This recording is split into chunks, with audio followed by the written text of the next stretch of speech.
Lekki Free Trade Zone, a multi-industrial and multifunctional special economic zone planned to provide an ideal and broad development platform to open up overseas markets for all investors and enterprises.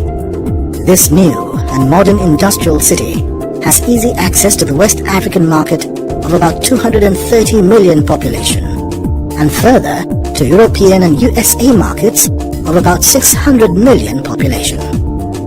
With the planned excellent transportation system by land, sea and air, as well as its unique geographical and regional advantages, the zone will serve as a springboard for those investors and enterprises who are desirous to open up their markets to Africa, Europe and the USA. Upon completion of Phase 1 development, which currently sits on 32 square kilometers of land, the zone is projected to have an annual industrial output value of $3.5 billion. As part of the grand plan for the zone, and indeed the entire IBEJU Lekki area, the Lagos State Government has already commenced construction and dredging works of the Lekki Deep Sea Port, a 156 billion naira project, making it the single largest private investment in infrastructure in Nigeria being developed on project finance basis, with majority of financing being raised internationally. Scheduled to be fully operational by 2019, the Lekki Deep Sea Port will have significant positive impact, estimated at $361 billion over the term of concession, and will contribute more than $200 billion to the government exchequer, in addition to providing over 163,000 new jobs.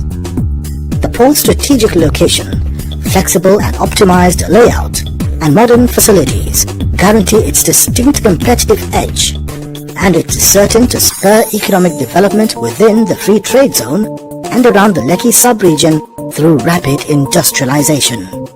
Though still within the free trade zone is the Dangote refinery and petrochemical plant, which will have a refining capacity of 650,000 barrels per day and a polypropylene production capacity of 750,000 metric tons per year. The fertilizer plant, which happens to be a part of the same complex, has a production capacity of 2.8 million tons per annum of urea and ammonia, making it the largest fertilizer plant in the world. Construction work on the Dangote refinery and petrochemical plant commenced mid-2015 and is projected to be fully operational by 2018. As is the case with refineries and manufacturing plants around the world, smaller, privately owned service companies are usually birthed to provide a range of specialized services. For logistical and economic reasons, these service companies typically site their businesses and operations within reasonable proximity of the refinery. Your guess is as good as mine what these very major capital investments will do to the real estate value of this area. But there's more. About 15 to 20 minutes in the opposite direction is the planned Lagos Island International Airport, as well as the popular Lakampan Tropicana Resort and the Obafemi Awolowo Museum, both highly patronized by many Western tourists and Nigerians alike, is indeed for you. Buy into it today.